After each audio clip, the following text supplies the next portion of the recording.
Il m'a fallu toute ma maîtrise pour ne pas lui hurler dessus. J'avais espéré que les choses n'en arriveraient pas là, mais elle refusait catégoriquement d'abandonner le sujet. Cela faisait 3 mois qu'elle l'avait initialement soulevé. Je l'avais réduite au silence alors, puis lors des 9 tentatives subséquentes qu'elle avait faites auprès de ma femme. Emma essayait de me persuader d'avoir des relations sexuelles avec sa sœur, Arnett. Le mari d'Arnett était décédé 5 ans auparavant, et elle résidait chez nous depuis lors. Elle avait quelques années de moins qu'Emma et était d'une apparence agréable, mais ce n'était pas ma femme. Peut-être suis-je un peu vieux jeu, mais je croyais naïvement à la sainteté du mariage. Quand Emma en a parlé pour la première fois, j'ai été catégorique dans mon refus, mais cela ne semblait pas la déconcerter. Environ 1 fois par semaine, Emma revenait sur le sujet, et je refusais invariablement. Mon refus n'était pas destiné à blesser les sentiments d'Arnett. Je ne pensais simplement pas que c'était moralement correct. Je ressentais également un certain malaise parce qu'elle pouvait facilement trouver un homme en dehors des murs de notre maison. Elle était séduisante, intelligente et possédait un physique remarquable. En fait, il surpassait celui d'Emma. Il m'a fallu un certain temps, mais finalement, j'ai pleinement compris la situation. Des individus plus perspicaces auraient probablement discerné ce qui se tramait immédiatement, mais j'étais un peu naïf et trop confiant. Une fois que j'ai saisi la véritable nature des événements, toute ma perspective a changé. Ostensiblement, Emma affirmait qu'elle souhaitait que j'aide sa sœur à surmonter ses inhibitions sexuelles. Cependant, mon interprétation différait considérablement. De mon point de vue, soit Emma avait déjà une liaison et cherchait à justifier sa propre infidélité en m'entraînant dans une situation similaire, soit elle avait l'intention d'entamer une liaison dès que je succomberais au charme d'Arnett. Aucun de ces scénarios n'était acceptable. Honnêtement, je me suis juré d'ignorer ces plaintes pendant encore 3 mois, voire 10. Si, d'ici là, elle abandonnait toute cette histoire, j'oublierais tout ce qui s'était passé. Notre fils, Rob, s'est engagé dans la marine il y a 3 ans, et nous n'avions réussi à le voir qu'occasionnellement. Bethany, notre fille, s'est mariée et a déménagé à Cleveland. Nous n'avons jamais eu l'occasion de lui rendre visite. Je crois que notre mariage est devenu monotone après le départ des enfants, et je suis certain que, dans une certaine mesure, c'était en partie de ma faute. Depuis que nous nous sommes mariés, j'ai occupé le même poste. Je travaillais de nuit, de minuit à 8 heures du matin, à l'entrepôt du marché Asmi à la périphérie de la ville. Au fil des ans, j'ai été promu superviseur. Peu d'employés souhaitaient travailler ce quart de travail, mais cela me plaisait. En rentrant chez moi, je dormais généralement jusqu'à tard dans la soirée. Cela laissait à Emma toute la journée pour s'adonner à ses envies. Je n'ai jamais surveillé ses activités parce que je n'ai jamais jugé cela nécessaire. Si Emma avait une liaison, il n'y avait aucun moyen pour moi de le prouver. Je suis certain que d'autres hommes auraient mis au point diverses méthodes ingénieuses pour exposer son infidélité. Cependant, chaque fois que j'essayais de concevoir quelque chose, je me retrouvais face à un mur. Même si Emma n'avait encore commis aucune transgression, je ne sentais plus que je pouvais lui faire confiance. Son insistance persistante à ce que je couche avec Arnett était toute la preuve dont j'avais besoin. J'ai commencé à envisager d'autres solutions. Si je devais partir, et je l'envisageais sérieusement, où irais-je? Que ferais-je? Comment subviendrais-je à mes besoins? Combien de temps mes fonds dureraient-ils? Combien pourrais-je en accumuler avant de partir? Est-ce que je laisserais quelque chose à Emma? Devrais-je divorcer ou simplement disparaître? Serais-je légalement obligé de la soutenir? Un ordinateur aurait pu me donner accès aux réponses dont j'avais besoin, mais je n'en possédais pas. L'étendue de mes prouesses techniques se limitait à apprendre à utiliser un téléphone portable et un guichet automatique. Très bien, dis-je. Je vais le faire. Emma n'a pas répondu immédiatement. Elle semblait sincèrement choquée par ma réponse. Je pouvais discerner qu'elle ne s'y attendait pas, mais elle a souri. Je passerai le samedi soir avec elle. Je ferai tout ce qu'elle veut tant que ce n'est pas trop tordu. Oh, merci, John. Tu n'as aucune idée à quel point je te suis reconnaissante. Elle hésita légèrement. Je veux dire Arnett, bien sûr. Elle sembla rougir de son lapsus. Alors, c'est un événement unique, où vous attendez toutes les deux un rappel? Si cela ne te dérange pas, John. Peut-être 2 ou 3 fois par mois. Je pense que tu es assez homme pour le supporter. Et je sais qu'Arnett serait très reconnaissante.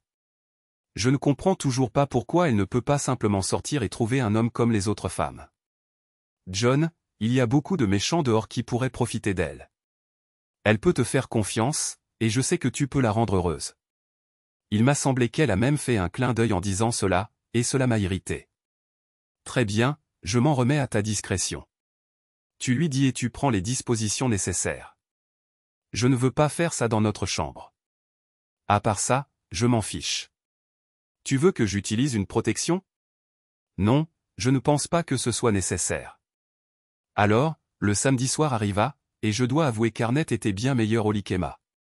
Bien que je ne sois pas fier de mes actes, j'ai indéniablement apprécié. Et je sais qu'Arnett aussi.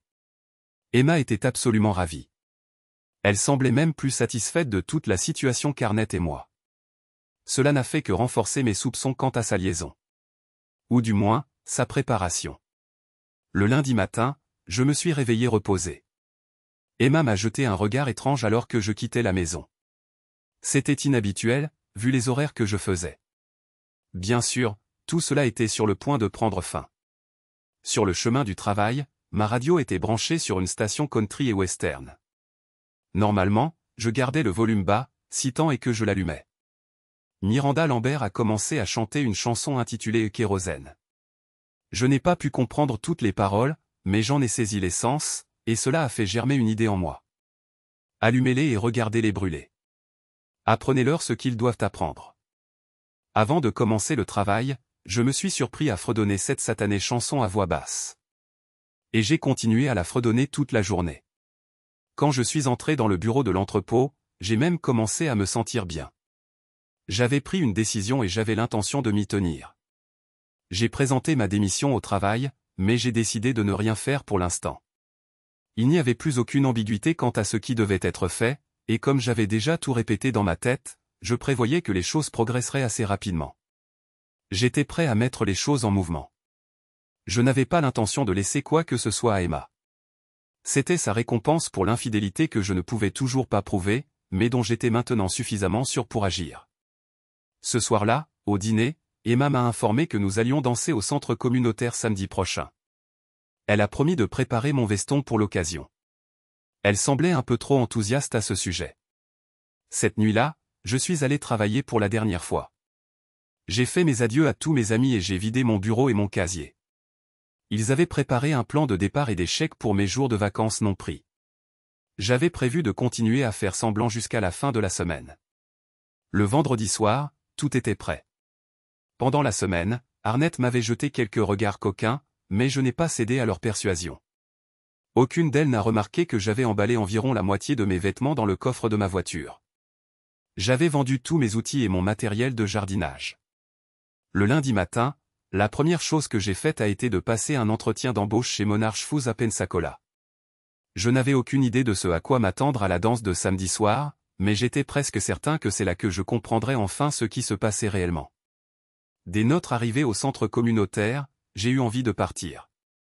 Ma femme se préparait déjà à me tromper, et je n'étais pas content de ça. Il n'y avait pas grand-chose que je puisse faire pour annuler ce qu'elle avait probablement déjà fait, mais je ne pouvais pas laisser le monde penser que j'étais d'accord avec ça. Tout d'abord, je devais découvrir l'identité de l'homme. Naturellement, nous avons réservé une table pour 4. J'ai dansé avec Emma, puis avec Arnett. Pendant que je dansais avec ma belle-sœur, j'ai remarqué que Tom Kendricks avait invité Emma à danser. Tom était notre réparateur de systèmes de climatisation locale. Il dirigeait sa propre entreprise et entretenait la plupart des maisons de notre quartier. Sa femme était décédée environ 2 ans auparavant. Quand nous sommes retournés à la table, Tom et Emma étaient déjà là. John, tu connais Tom. Je l'ai invité à se joindre à nous puisqu'il est ici tout seul ce soir. Ça va, n'est-ce pas? Il m'a fallu toute ma volonté pour ne pas lui donner un coup de poing en plein visage, mais je ne l'ai pas fait. J'ai forcé un sourire et j'ai légèrement hoché la tête. Pendant l'heure qui a suivi, nous avons tous les 4 passé du temps à bavarder agréablement à la table et à danser.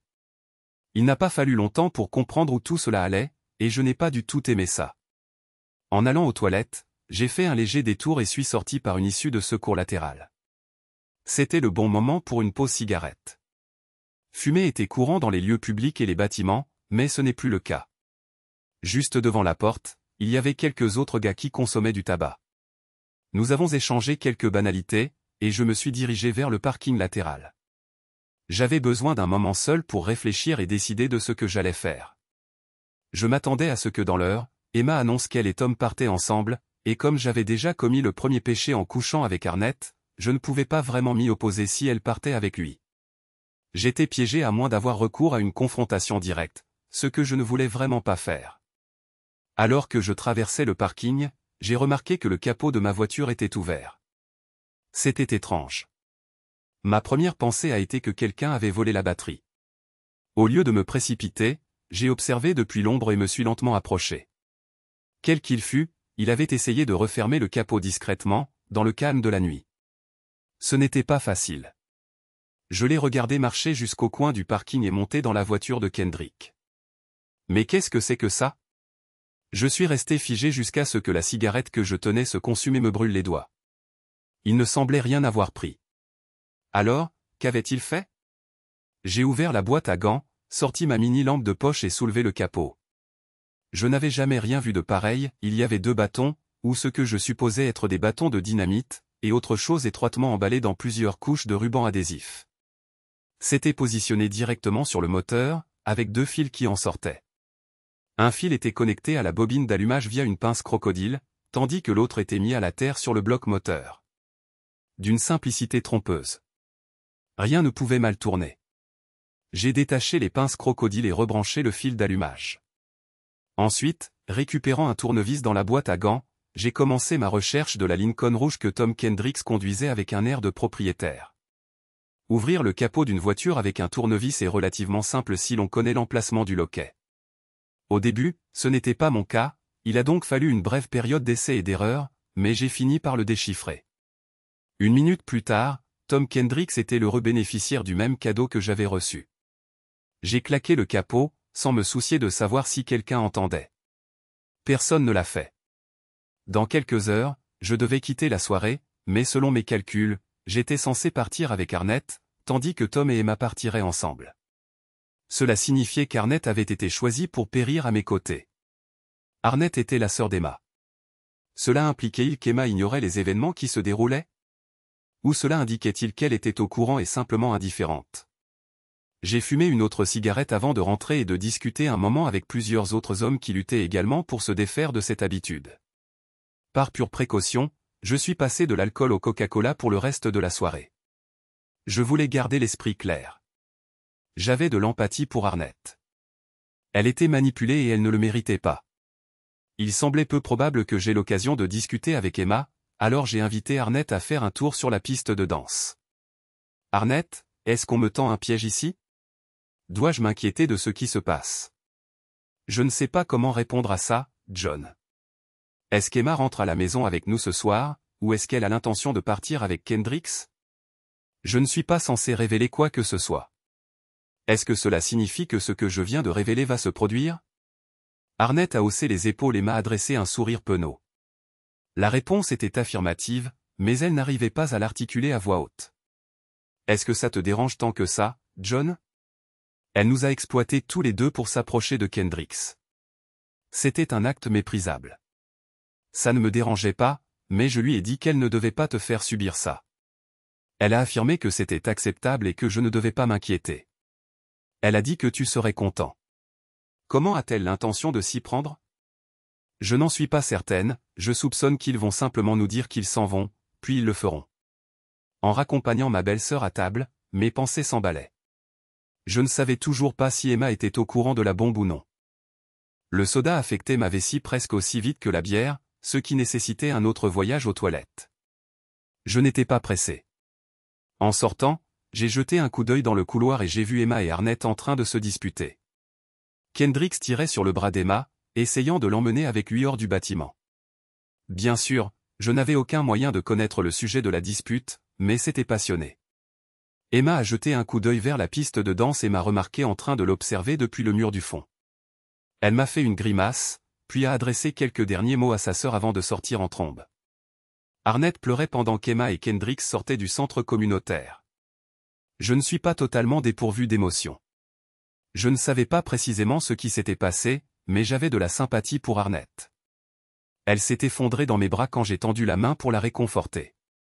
Arnett a essayé de parler, mais elle sanglotait tellement que je n'ai pas pu discerner un seul mot.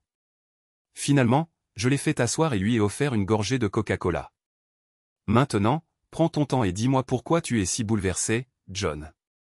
Quand tu t'es levé pour aller aux toilettes, Emma et Kendrick ont commencé à partir. Ils gloussaient comme deux enfants. J'ai attrapé le bras d'Emma et je l'ai supplié de ne pas y aller. Je lui ai dit que tu craignais qu'elle ne fasse quelque chose de ce genre et que cela te blesserait profondément. Elle m'a ri au nez et a dit qu'il était déjà trop tard. Plus je me disputais avec elle, plus elle se mettait en colère. Finalement, elle a déclaré que j'étais aussi stupide que toi et que nous nous méritions l'un l'autre. Puis elle t'a vu de l'autre côté de la pièce alors qu'ils sortaient. Ils riaient tous les deux. Arnett fondit à nouveau en larmes, et je tirai doucement sa tête contre mon épaule juste au moment où l'explosion ébranla le bâtiment. Les lumières vacillèrent, des dalles de plafond s'écroulèrent de leur support et toute la structure trembla. Des enseignes lumineuses tombèrent des murs, et des gens hurlèrent. Je ne pus réprimer un sourire car j'étais le seul à savoir précisément ce qui venait de se produire. Allumez-les et regardez-les brûler. Enseignez-leur ce qu'ils doivent apprendre. Maintenant, je comprenais ce que chantait Miranda. Eh bien, le reste de la soirée s'avéra plutôt fascinant. Je m'attendais à attirer l'attention de la police, mais cela ne sembla pas se produire. En fin de compte, la police eut une longue conversation avec l'un des employés de Kendrick, qui avait été vu en train de traverser le parking plus tôt. Ils lui arrachèrent une sorte d'aveu, mais pas tout à fait celui qu'ils espéraient. Quoi qu'il en soit, il ne s'intéressait plus à moi. Je ramenai Arnett chez elle et préparai du café. Elle était incapable de dormir après tout ce qui s'était passé. Elle était assise silencieusement sur le canapé, les mains croisées sur ses genoux. Quand je lui tendis une tasse chaude, ses yeux étaient rouges à force de pleurer, mais j'étais incertain de ce qui la faisait pleurer au juste.